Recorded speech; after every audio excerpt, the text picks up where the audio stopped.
السلام علیکم ورحمۃ اللہ وبرکاتہ۔ عزیز طلباء، ہم سال اول کا گرامر کا اگلا جز استعارہ اور تنویع کو پڑھنے لگے۔ استعارے کے متعلق مختلف قسم کے کثیر الانتخابی سوالات آ سکتے ہیں، جیسے کہ میں نے پچھلے پروگرام میں بھی آپ کو بتایا تھا اس ویڈیو میں کہ یہ آپ کو گرامر کا یہ پورشن، انشاء پردازی کا یہ حصہ کثیر الانتخابی سوالات میں ہی آئے گا۔ ہاں، البتہ کہیں آپ کو مضمون کی شکل میں یا کسی پیراگراف کی اقتباس کی تشریح میں کچھ لکھنا ہو تو آپ کا علم ہونا چاہیے کہ یہ اجزاء کیا ہیں اور ان کو کیسے استعمال میں لانا ہے۔ اس لیے بھی ان کا علم ہونا بے حد ضروری ہے کہ زبان کی خوبصورتی کو بڑھاتے ہیں اور اس میں شائستگی کا بہترین احتمال پایا جاتا ہے۔ آج ہمارا عنوان استعارہ ہے اور استعارہ کے بنیادی معنی کو ادھار لینا کے ہیں، یعنی کسی کی خوبی یا کسی صفت کو ادھار استعمال کرنے کا نام استعارہ ہے۔ اس کے اجزاء میں 3 چیزیں شامل ہیں۔ مستعار لہو پہلی ہے، مستعار منہ دوسری چیز ہے، اور تیسرا حصہ اس کا وجہ جامع ہے۔ یہ علم بیان کا حصہ ہے۔ یہ بھی آپ کا ایک کثیر الانتخابی سوال بنتا ہے کہ یہ علم بدیع کا حصہ ہے، علم بیان کا حصہ ہے وغیرہ۔ آپ کو یاد رہنا چاہیے کہ جیسے ہم نے تشبیہ کو پڑھا تھا وہ علم بیان کا حصہ ہے، استعارہ بھی علم بیان کا حصہ ہے۔ البتہ اس کے بعد ہم تلمیح پڑھیں گے تو وہ علم بدیع کا حصہ ہے، وہ الگ سے اس کو دیکھا جائے گا وہ کیا ہے اور کیسے اس کو سمجھتے ہیں۔ اس کی تعریف کچھ یوں ہے کہ کسی خوبی کو یا کسی کی کوئی صفت ہو، اس کو کوئی لفظ حقیقی معنی کے بجائے مجازی معنوں میں بیان کرے، استعارہ کہلاتا ہے۔ مثلا یہاں 2 تماثیل دی گئی ہیں، اس میں پہلی استعارہ کی ہے، دوسرے شعر کا پہلا مصرع تشبیہ ہے لیکن دوسرا مصرع استعارہ ہے۔ میں پڑھ بھی دیتا ہوں اور اس کے بعد مزید بھی آپ کو تفصیل سے سمجھا دیتا ہوں۔ کس شعر کی آمد ہے کہ رن کانپ رہا ہے، رن ایک طرف چرخ کوہن کانپ رہا ہے۔ کس شعر کی آمد ہے؟ یہاں شعر کی صفت کو بہادری کے معنوں میں استعمال کر لیا ہے، تو یہ حضرت غازی عباس علمدار علیہ السلام کو میر انیس نے شعر کا استعارہ استعمال کرتے ہوئے بیان کر دیا۔ اسی طرح دوسرے شعر کو اگر دیکھیں، شعر صدا میں پنکھڑیاں جیسے پھول میں، جیسے پھول میں پنکھڑیاں ہوتی ہیں، ایسے گفتگو میں، صدا میں، آواز میں شعر خوبصورت لگتے ہیں۔ تو یہ دونوں تشبیہات ہیں۔ اگلے مصرے میں استعارہ آ رہا ہے اور یہ بھی میر انیس کا ہی ہے۔ بلبل چہک رہا تھا ریاض رسول میں۔ دوبارہ دونوں مصروں کا وزن باہم نوٹ کیجیے۔ شعر صدا میں پنکھڑیاں جیسے پھول میں، بلبل چہک رہا تھا ریاض رسول میں صلی اللہ علیہ وآلہ وسلم۔ تو وہ جو کربلا کے میدان میں 3ری، 4تھی، 5ویں محرم کو کوئی اذان دے رہا تھا اور اس کی آواز کو یہاں بلبل کہہ کر بلبل چہک رہا تھا، اس قدر خوبصورت آواز، یہ حضرت علی اکبر علیہ السلام کو بیان کرنے کا استعارہ ہے جو میر انیس نے بخوبی نبھایا ہے۔ میں اس کو اور آسان کر دیتا ہوں سادہ سے جملے یا فکرے سے۔ جیسے پچھلے جملوں میں ہم نے تشبیہ میں سیکھا تھا کہ بچہ چاند کی طرح خوبصورت ہے، یہ تشبیہ ہے۔ اور جب ماں یہ کہہ دیتی ہے میرا چاند آیا، اس پورے جملے میں ایک جز استعمال ہوا ہے، یہاں بھی دیکھیے ایک ہی جز استعمال ہوا ہے۔ کس شعر کی آمد ہے کہ رن کانپ رہا ہے؟ تو استعارے کی یہ بھی ایک پہچان ہے کہ یہ جب بھی استعمال ہوگا عموماً اس کا ایک ہی جز استعمال ہوگا۔ اب یاد رہے کہ یہ کون سا جز ہے؟ مستعار لہو جس کے لیے استعمال ہوا، یہ حضرت غازی عباس کے لیے استعمال ہوا۔ مستعار منہ جس کو استعمال کیا گیا، شعر کی صفت بہادری کو استعمال کیا گیا، اس کی وجہ بہادری ہے، وجہ جامع۔ تو یہاں مستعار منہ استعمال ہوا۔ عام طور پہ جملے فکرے میں مصروں میں مستعار منہ زیادہ استعمال ہوتا ہے. البتہ MCQs کو گھما کر پیش کیا جا سکتا ہے کہ استعارہ کس کے لیے آتا ہے, تو کے لیے لہو کا معنی ہی کے لیے ہے. ٹھیک ہے, استعارہ کس کے لیے استعمال ہوتا ہے؟ مستعار لہو کے لیے. لیکن استعارے میں جو بھی لفظ استعمال ہوگا وہ کون سا ہوگا تینوں اجزاء میں سے؟ وہ مستعار منہ ہوگا. یہ اصول ہے. اچھا, ابھی جیسے ہم نے مثال دی میرا چاند آیا, ماں نے کہا میرا چاند آیا, تو میرا چاند جیسا نہیں کہا, وہ تو تشبیہ ہو جاتی ہے نا. چاند اور جیسا ایک ہو جاتا مشبہ, دوسرا ہو جاتا حرف تشبیہ. تو دو جز ہو جاتے, دو جز ہوں گے تو تشبیہ ہے, 2 3 4 یا 5, وہ تشبیہ میں شمار ہوگا. لیکن جیسے ہی جز صرف ایک رہ گیا, دیکھ لیجیے میرا چاند, ماں نے بیٹے کو دیکھ کر کہا میرا شیر آیا. اب پہلا حصہ ہٹا بھی دیں, ماں نے کہا میرا شیر آیا. تو ایک جز کا استعمال اصل میں اس کو استعارہ رہنے دیتا ہے. جیسے ہی آپ زیادہ اجزاء برت لیتے ہیں, مثال کے طور پہ میرا شیر جیسا بیٹا, جیسا کا لفظ حرف تشبیہ ہوا, شیر اور بیٹا مشبہ اور مشبہ بھی بن گئے, بیٹا مشبہ ہے, شیر مشبہ بھی بن گیا. تو یہ 3 اجزاء ہو گئے. 3 اجزاء کی شکل میں یہ سیدھا تشبیہ کا حصہ بن گیا. تو صرف ایک جز کا استعمال بتائے گا کہ یہ استعارہ ہے. اس کو یاد رکھیے کہ کوئی لفظ اپنے حقیقی معنوں کے بجائے, اب شیر اپنے شیر کے معنوں میں نہیں آ رہا, شیر کی صفت بہادری ہے, اس کی حکمرانی پورے جنگل پر ہوتی ہے. ان معانی کو, بہادری کے ان معانی کو, ان مجازی معنوں کو برتا جاتا ہے. یوں ہم استعارے کو استعمال میں لاتے ہیں.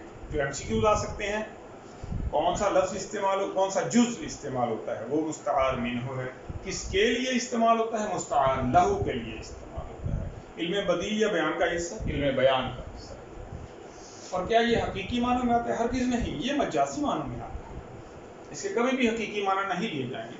جیسے ماں نے کہا میرا چاند یا میرا شیر, دونوں ہی مجازی معنوں میں ہیں. چاند سے مراد خوبصورتی ہے, شیر سے مراد بہادری ہے, اور دونوں میں ہی ایک جز کا استعمال ہوا جو یہ بتاتا ہے کہ یہ استعارہ ہے.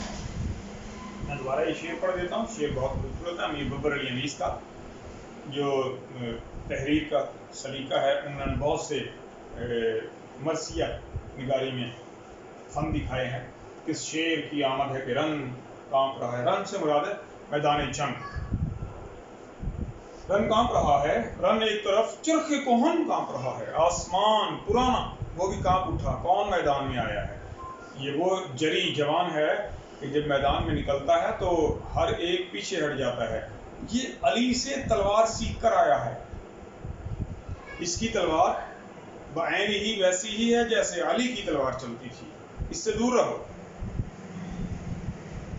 اسی طرح اگر ہم اس شعر کو دیکھتے ہیں تو پہلے مصرے میں تشبیہ ہے. شعر صدا میں پنکھڑیاں جیسے پھول میں بلبل چہک رہا تھا, ریاض رسول میں صلی اللہ علیہ وآلہ وسلم. ریاض سے مراد ہے باغ. تو کربلا میں جو باغ تھا سارے پھول ہی پھول تھے. یہ وہ خاندان ہے کہ جس کے لیے اللہ کریم نے کائنات تخلیق فرما دی, اور افسوس کہ مسلمانوں نے اس میں غلطیاں کی. ہم اگلا حصہ پڑھتے ہیں تلوی کا. اسی طرح تلمیح, یہ مختلف قسم کی صنعتیں استعمال کی جاتی ہیں, تو صنائع کا حصہ ہے. صنعت کی جمع ہے صنائع.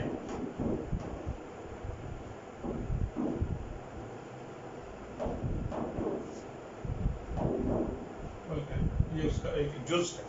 بہت سی صنعتیں, صنعت تکرار, صنعت تضاد اور مختلف صنائع استعمال کی جاتی ہیں. ان سے ایک صنعت تلویح ہے. یہ علم بدیع کا.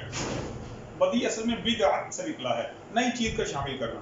انشاء پردازی میں اس سے قبل عربی اور فارسی میں چونکہ تشبیہ و استعارہ موجود تھا, تو بعد میں جب اردو زبان میں مزید وسعت پیدا ہوئی تو اس میں علم بدیع کے اجزاء بھی شامل کیے گئے, جس میں تکرار, تضاد, تلمیح, کنایہ اور دوسرے اجزاء بھی پائے جاتے ہیں. اس کی تعریف یہ ہے کہ کسی تاریخی واقعے کو یا قرآن و حدیث میں بیان کسی قصے کو چند الفاظ میں سمو دینا، یعنی آپ وہ لفظ بولتے ہیں اور وہ پورا ایک بہت طویل واقعہ ہمارے سامنے آ جاتا ہے۔ یہ یاد رکھنے کی بات ہے کہ یہ تو تشبیہ بھی نہیں ہوگی، استعارہ بھی نہیں ہوگا۔ ایک بات سے، ایک لفظ سے یا 2 3 4 الفاظ کے مجموعے سے پورا واقعہ ہمارے سامنے، ہمارے ذہن میں گھوم جاتا ہے، اس کا نام تلمیح ہے۔ میں مثال پیش کرتا ہوں۔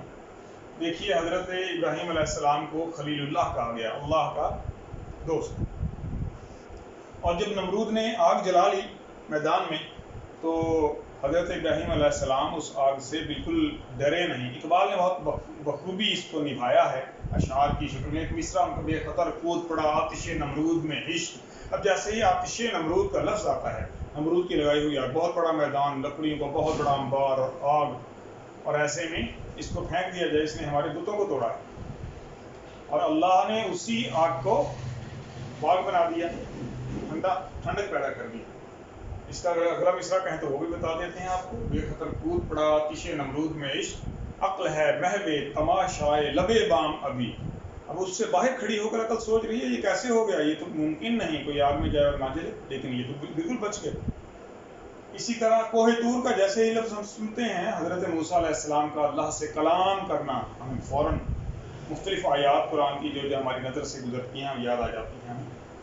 آب حیات مشہور ہے کہ جو اسے پی لیتا ہے اس کو موت نہیں چھو سکتی، اور حضرت خضر کو اس کا پہرے دار بنایا گیا ہے، وہاں وہ اس کو دیکھتے ہیں۔ خیبر شکن سنتے ہی ہمیں فوراً یاد آ جاتا ہے، خیبر کو کس نے فتح کیا تھا، حضرت علی کرم اللہ وجہہ۔ کربلا کا لفظ ایک ایسا لفظ ہے کہ جس کو سنتے ہی تمام مسلمان اپنے دل میں اس کرب کو محسوس کرتے ہیں جو حضرت امام حسین علیہ السلام پر اس وقت گزرا جب وہ مسلمانوں کو متحد کرنا چاہتے تھے اور دشمن مسلمانوں کو بکھیرنا چاہتا تھا۔ صبر ایوب علیہ السلام نے کس طرح سے 7 سال کی تکلیف کاٹی ہے کہ پورے جسم میں کیڑے پڑ گئے تھے، بدبو اتنی آتی تھی، لوگ جنگل چھوڑ آئے۔ ایک لفظ سنتے ہی پورا واقعہ ہمارے سامنے گھوم جاتا ہے۔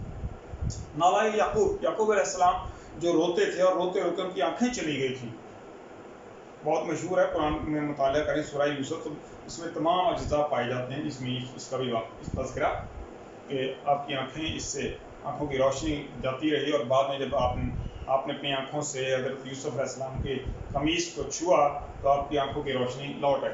پیراہن یوسف علیہ السلام کا لباس۔ ملک سلیمان، حضرت سلیمان علیہ السلام کی حکمرانی، ہم سب جانتے ہیں کہ اللہ تعالیٰ نے ان کو زمین کی ہر چیز پر حکمرانی عطا فرمائی تھی۔ تو یہ سارے کے سارے الفاظ تلمیحات ہیں، ان میں سے ایک بھی لفظ تشبیہ نہیں ہے، نہ ہی استعارہ ہے، بلکہ ایک لفظ سے یا 2 3 الفاظ کے مجموعے سے ایک بہت طویل و عریض واقعہ یا قصہ ہمارے ذہن میں آ جاتا ہے، یا اس کے ساتھ ایک طویل واقعہ جڑا ہے۔ اگر ہم نے نہیں سنا تو ہم کسی سے بھی پوچھ لیں، معلوم کر لیں، تو معلوم ہوتا ہے کہ ایک بہت بڑا واقعہ ہے۔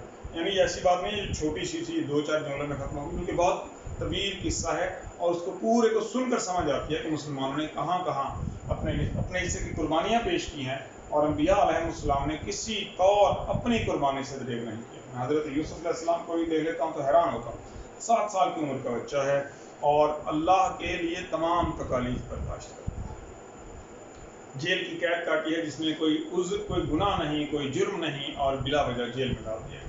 تو جوں دیکھتے جائیں، ہر نبی کا ایک کام تھا جو انہوں نے اپنے وقت کے انتہائی مشکل حالات میں مکمل انجام دیا۔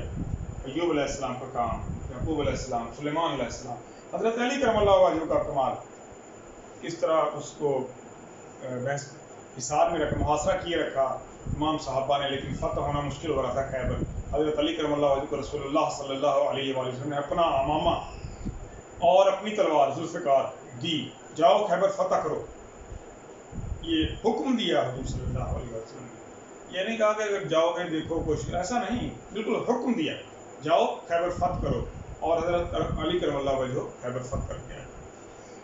تو ایک لفظ کے ساتھ سارے واقعے کا جڑا ہونا تلمیح کہلاتا ہے۔ اس کے بھی MCQ آپ کو آ سکتے ہیں، اس لیے اس کی مشق بہت ضروری ہے، اور اپنے روزانہ کی مشق کرتے رہیے اور ساتھ ساتھ اس کو بھی دیکھتے جائیے تاکہ آپ کا جو علم کا اضافہ ہے وہ ہوتا رہے کہ جب آپ پیپر کو اٹیمپٹ کرنے کی کوشش کریں تو آپ کو یہ سب کچھ آتا ہو۔ السلام علیکم ورحمۃ اللہ، بہت شکریہ۔